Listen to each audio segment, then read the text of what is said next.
The Penn State Nittany Lions, after hours of laboring against themselves for reasons that I cannot comprehend, finally pull away from Boise State. And that's really the storyline here, was the fact that Boise put up a good fight and Boise State exposed some things about Penn State. But at the end of the day, it felt like Penn State was really overthinking the job that they had to accomplish in the Fiesta Bowl. Again, final score 31 for Penn State, 14 for Boise State. I covered this game live, did play-by-play and color commentary, watched the whole thing through, and something that stuck out to me, like really, really stuck out to me, is the fact that I don't think Penn State played to their success on offense. I feel like they didn't run the football up the middle enough. You know, typically that's not something you say.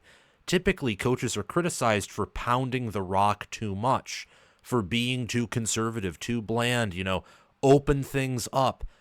Penn State opened up things way too much. I think that it's pretty clear, given Drew Allar's track record in his biggest games, not just of his career, but even this year where he's improved and I think become a great quarterback, not just a good quarterback, that opening up things is not conducive to Drew Allar's success.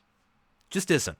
13 of 25 for 171 yards, 6.8 yards per pass attempt, 3 touchdowns, but he had a QBR of 44.8 because every time Boise State sent pressure, he kind of got panicked, and whenever they got close to him, he sort of just took the sack.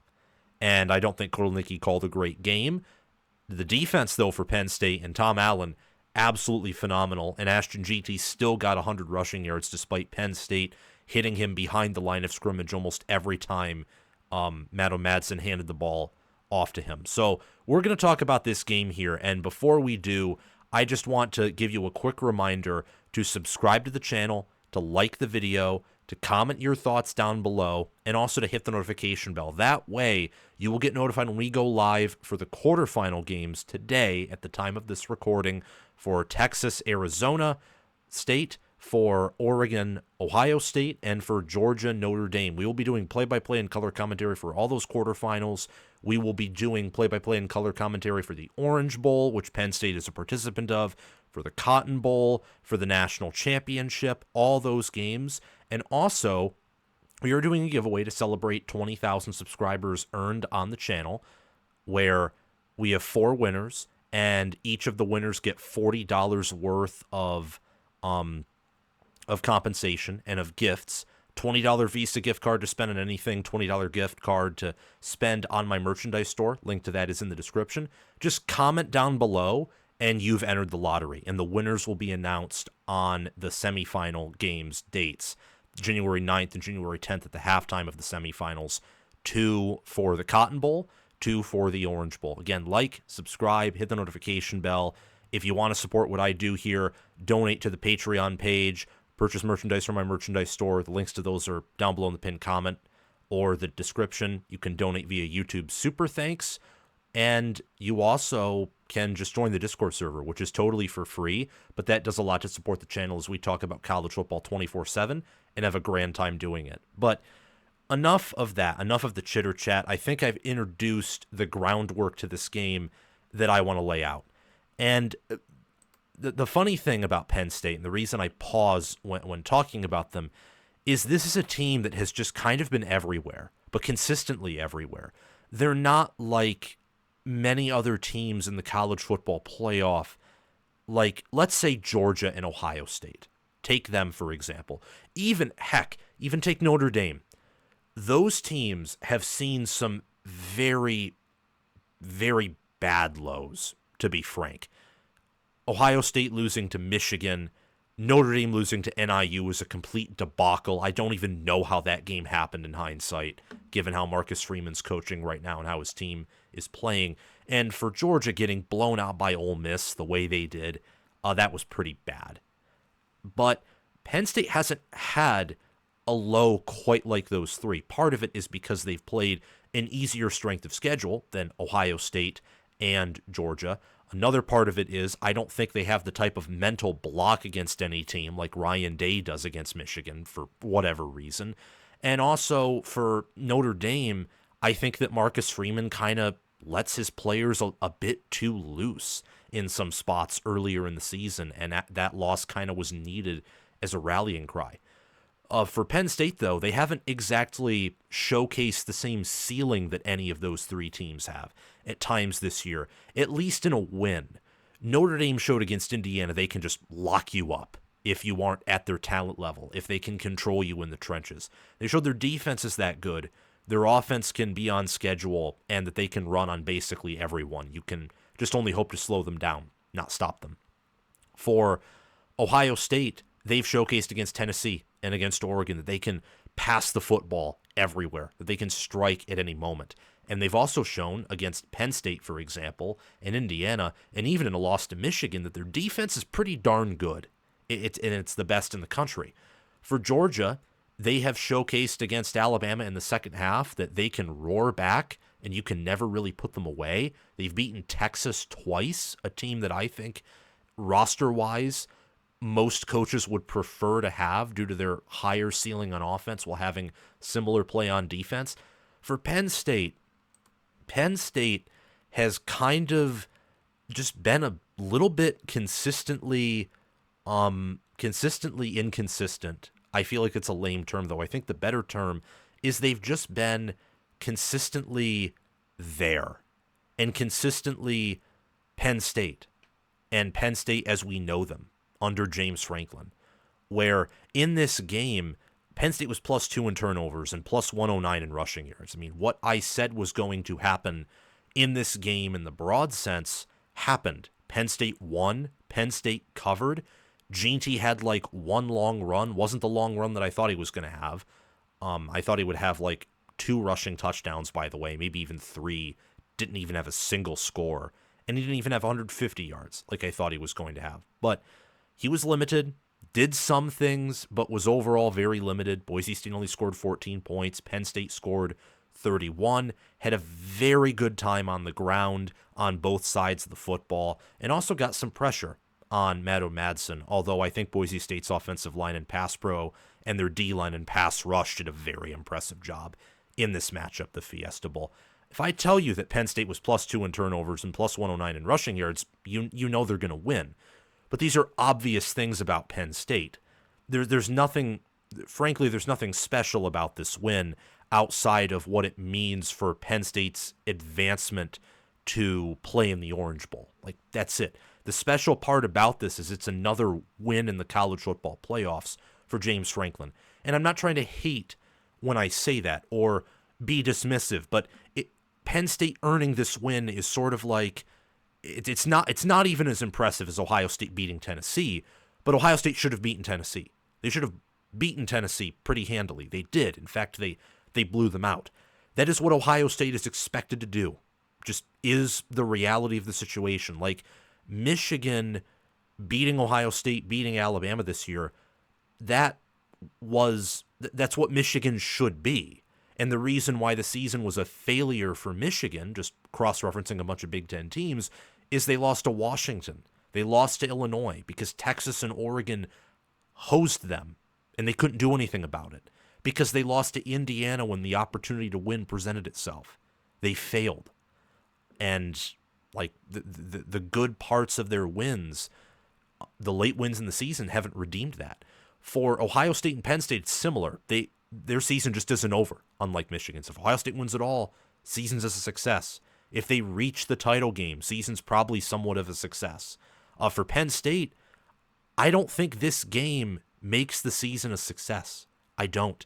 And we'll talk about that in a few minutes after I briefly gloss over Boise State. I think that beating the winner of Notre Dame, Georgia makes the year a success.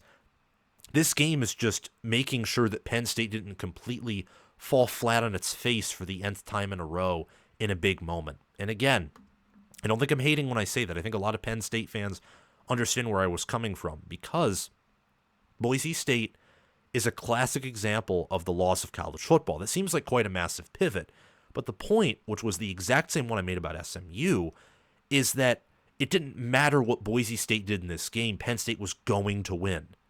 And you could kind of tell from the blocked field goal. We're just straight up. We're better in the trenches. We'll just, knock your field goal down. Can't do anything about it.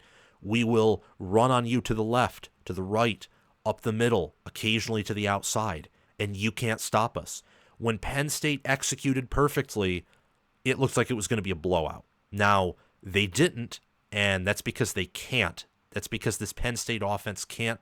They're incapable of putting together a perfect game for 4 quarters. It will never happen this season for Penn State. And if I'm wrong, I'm wrong in saying that. The defense is a different story. The defense can put together 4 perfect quarters, but that's another conversation. The point is, SMU didn't outcoach Penn State.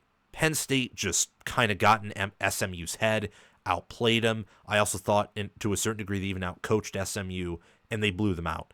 Here, a little bit of a different story. I thought that Spencer Danielson, Dirk Cutter, and even Eric Chinander as a coordinator duo, and head coach and coordinator, a trio, my apologies for that, I thought they outcoached Franklin, Kotelnicki, and Allen in the aggregate. But didn't matter, because Penn State's roster was that much better, and it's not like, as we saw earlier New Year's Eve, last day of 2024 in the ReliaQuest Bowl, it's not like Penn State pulled in Alabama and fumbled 3 times or had 3 turnovers inside their own red zone. That's not what happened here. So unless Penn State came out and did the dumbest thing that Penn State has done ever under James Franklin, which is saying a lot, I don't know if Boise State was going to win this game. And that's not meant to be disrespectful here. I thought that Boise State had a good game plan. I thought that Madsen played a wonderful game, probably the best of his career at Boise State.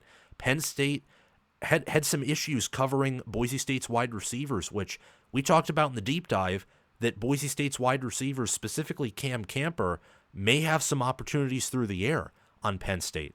He wasn't their biggest target, but Madsen had, schemed open guys, and one of them went for a touchdown, a long touchdown. He was averaging nearly 10 yards per attempt for much of this game. But the Broncos had a severe talent deficit, and they made mistakes in part because of that talent deficit, because they're slower than Penn State, because they're not quite as big. They're not completely developed to the highest level. Remember, their staff as a collective is only in year 1. Only for Boise State, which makes what Spencer Danielson and his coordinators and coaches and players have done that much more impressive, to go 12-2 in year 1 when the previous regime for Boise State wasn't doing all that good of a job of living up to the Boise State standard. But here we are. Boise State's outside the top 50 of team talent composite. Penn State is top 15.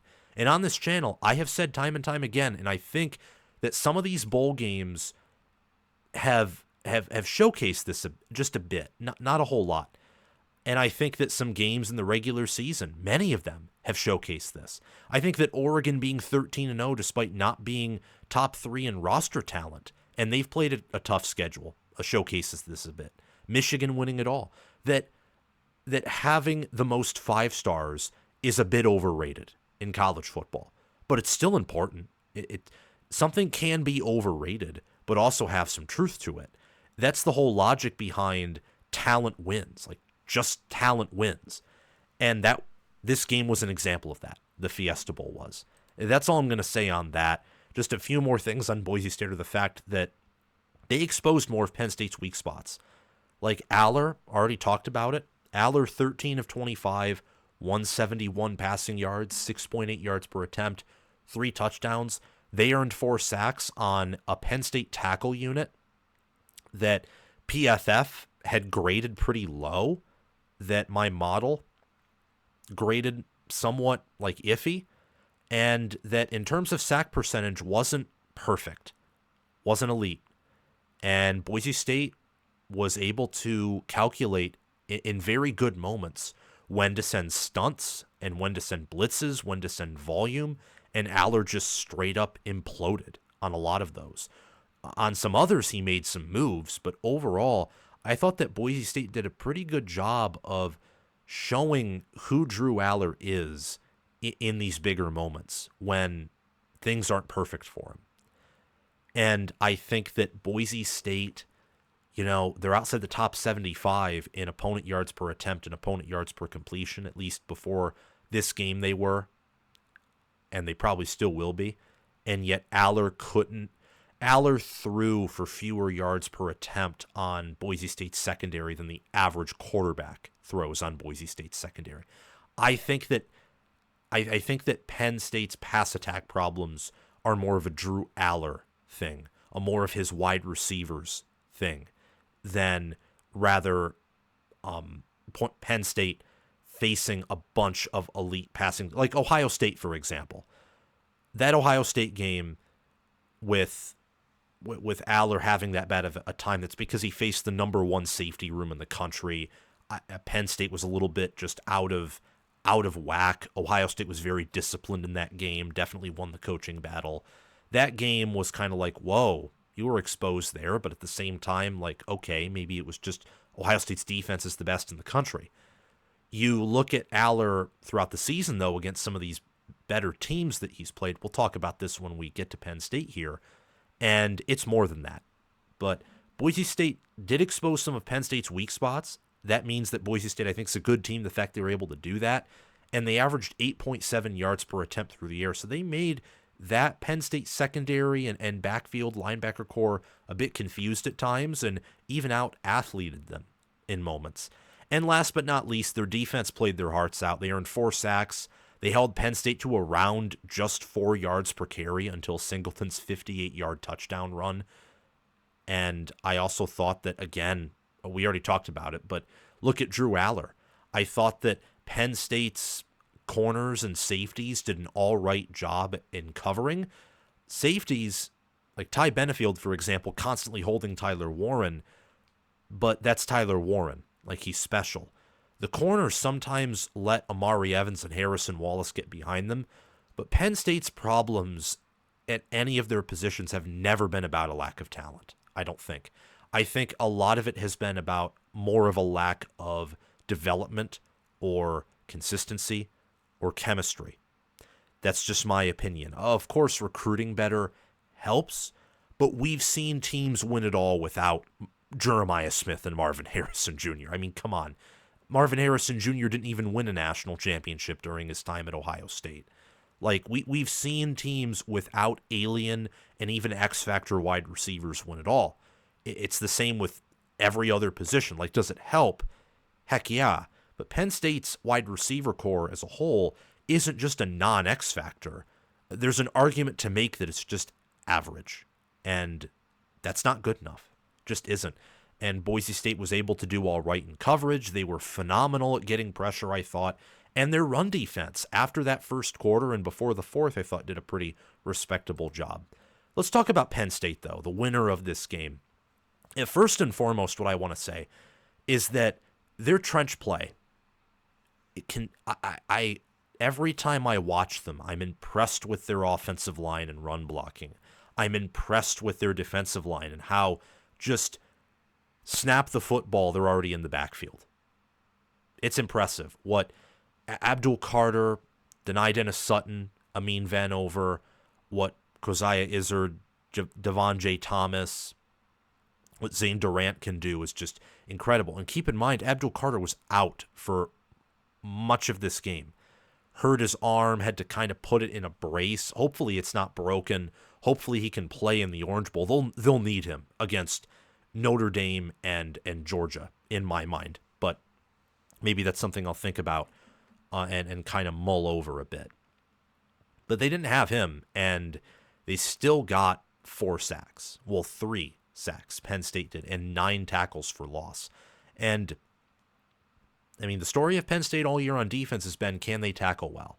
They did tackle well just enough, I thought, in this game. If they tackled at an elite level, like some other schools in the Big Ten, mainly talking about Ohio State here, if they tackled at that level with the upside they have on the D-line, this would be the best defense in not just the Big Ten, but in America, pretty easily. I mean, they have an elite D-line. Their linebackers have a high ceiling, incredibly high ceiling. They're deep at all positions. And I like the aggression of their DBs, although often it's a double-edged sword. We saw that with some of the pass interferences tonight. And the holds, and also just the coverage sometimes breaking down, while other times they had interceptions. Penn State had 216 rushing yards for 5.3 yards per carry, 1 touchdown. D-line had 3 sacks, 9 TFLs. They only allowed 109 rushing yards and 2.7 yards per carry. Just objectively insane to hold Jeanty to those numbers on the ground. Very admirable job by Tom Allen's unit. Now, for the second game in a row, holding an opponent to 2 touchdowns or fewer, holding an opponent to minimal rushing yards relative to their success on the ground, and making their quarterbacks that they face pay with turnovers. It's just really good job by Penn State's defense. And it's not just the defensive trench play that impressed me. It's the offensive line's trench play as well. Penn State it's the Oregon game, the SMU game. This game reminded me more of the Oregon game than the SMU game did. In other matchups this year, Penn State's O-line is just opening up hole after hole after hole. It's just predicated on whether opposing defenses can quickly close the hole, which, takes a lot of awareness, takes a lot of speed, athleticism, tactics, or whether or not the running back will read it properly, or whether or not Drew Allar will read the play properly. And if all these things bounce in Penn State's direction, boom, and the opposing defense is kind of dead on that given play. This O-line's really good. I mean, I like Sal Wormley, J.B. Nelson, Olavega Ione, Nick Dawkins, Nolan Rucci, and Drew Shelton. Run blocking, this O-line is one of the best, if not the best, in the country, outside of, I would say, like Notre Dame's in run blocking. And in terms of interior running, Penn State's probably the best in the country. Notre Dame is much better running off tackle, obviously, getting really big plays. But if Penn State, I feel like, was just more content being basic and bland when they need to in the ground game, I feel like their runs up the middle, their halfback dives, their ISOs, they're running north and south, less east to west. I feel like that would almost be unstoppable in a lot of regards if they just stayed on schedule there. And of course you have to deviate from it at times, but I felt like today, or yesterday technically, they deviated from it a bit too much. The Penn State offense was gross. We'll just talk about that for 1 minute. It was, which I've already talked about here, it was kind of disgusting for how many opportunities they had that were wasted by sacks or turnovers or bad calls, etc. I mean, you look at the fact they only gained 387 yards in a Boise State defense that has its limitations, only 21 first downs. They only had the football for 25 minutes and 56 seconds of possession.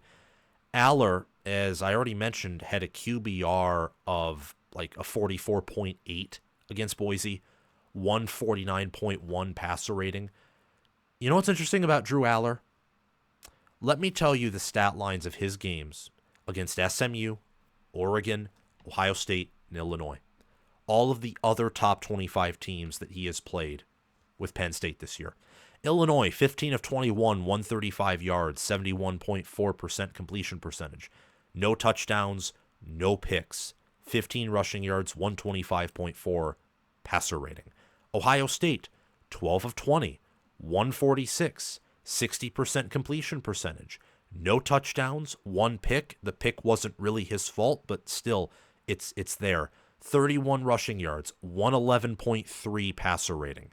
Oregon, 20 of 39, 226 yards, completed 51.3% of his throws, 3 touchdowns, 2 interceptions that were on him, a 115.1 passer rating, 54 rushing yards, and a touchdown. SMU, 13 of 22, 127, completed 59.1% of his throws, no touchdowns or picks, 10 rushing yards, a 107.6 passer rating. In big games, in games against opponents who are competent, who finish with 10 or more wins, all those teams did, he is a statistically below average quarterback. Just is what it is. at this point. And I love that he's coming back to Penn State because I think that he has made legitimate improvements from last year to this year. Reminder, he's just below average this year against top 25 competition. Last year he was downright awful. So the trends say, along with Kotelnicki, having an additional year to work his scheme in, that maybe next year against great competition, he can be great. But we'll just have to see. I just thought that Penn State's offense was gross right here, particularly in the passing attack. The rushing attack was beautiful, but I don't think it was utilized in a lot of proper areas. Like, why run halfback tosses? Why try and have Drew Allar run it? Or maybe that wasn't the design and just Drew Allar, didn't pull it correctly on some of those. Why do that? Just do what works. And it felt like Penn State was too cute too much in this Fiesta Bowl against Boise State. And last but not least, they will face Notre Dame or Georgia in the Orange Bowl. And they'll be underdogs to either. I think they deserve to be underdogs to either at this point, given the history of Franklin and some of the limitations of this team. But Penn State fans know, Big Ten fans know, college football fans who watch us know that I've been high on Penn State and their potential for the entire year. It's the same thing right now. This team can win the national championship. They can beat both Notre Dame and Georgia, whichever they play in the Orange Bowl. They can beat any of the teams left in the other side of the bracket. Ohio State, Oregon, Arizona State, Texas. They can beat any of them. They can. It just depends on the coaching. It depends on James Franklin and what he does, what Tom Allen does, what Kotelnicki does. The potential of this roster is limitless relative to this season. It truly, truly is. I mean, just think of the previous 3 national champions. Outside of Ladd McConkey and Brock Bowers, but even then, they had a walk-on at quarterback in Bennett, Georgia did. And for Michigan last year, McCarthy analytically was an X-Factor QB. QBR for much of the year said he was an alien, which I thought was kind of funny. But he didn't have alien receivers. Just think about that for Penn State and how roster-wise they could compare to those teams. I think there's a lot of areas where they have similarities. Now, of course, not every roster's perfect. No one is perfect. No team is perfect. Penn State has their flaws. But the roster potential is not their problem. And this is kind of what I don't like about the conversation with Penn State. How people are like, well, why should we expect them to beat Ohio State? They don't have Ohio State's talent. Then seriously? We should just do everything by Vegas point spreads or use the blue chip ratio to determine who plays for the national championship? I mean, we've been doing this in college football for eons. Oh, this team is a good it's the Texas A&M conundrum. You have good recruiting, so we'll buy into you, and then we'll go 8-5 and do nothing with it. It's ridiculous. It's more than that. The eye test roster-wise says that the problems at Penn State are not because of the roster. I think that there are other schools, some even viewed as better than Penn State and who are better than Penn State, who actually have more roster issues right now than the Nittany Lions do. They just don't have the cloud that is James Franklin in big games. That's the real question here. If Franklin can turn it on in a big game, I think Penn State can win it all, or at least win the Orange Bowl and make a national championship appearance, which would make the season successful. Thank you guys so much for watching. Remember to like, subscribe, hit the notification bell, and comment your thoughts down below. Thanks to Crash2488, Brasco Rascal, and Carlo OH for being Heisman members. Thanks to Chris Lane, Ismar, and Tyler Nye for being All-American members. And thanks to John Lynn, Roman Gnome, Matthew Sale, Austin Christmas, Joshua Jorgensen, Will Loftus for being all-conference members. Make sure to check out my merchandise store, Patreon page, and Discord server via the link in the description or down below in the pinned comment. I will see you all very soon. Go Broncos, and go Nittany Lions.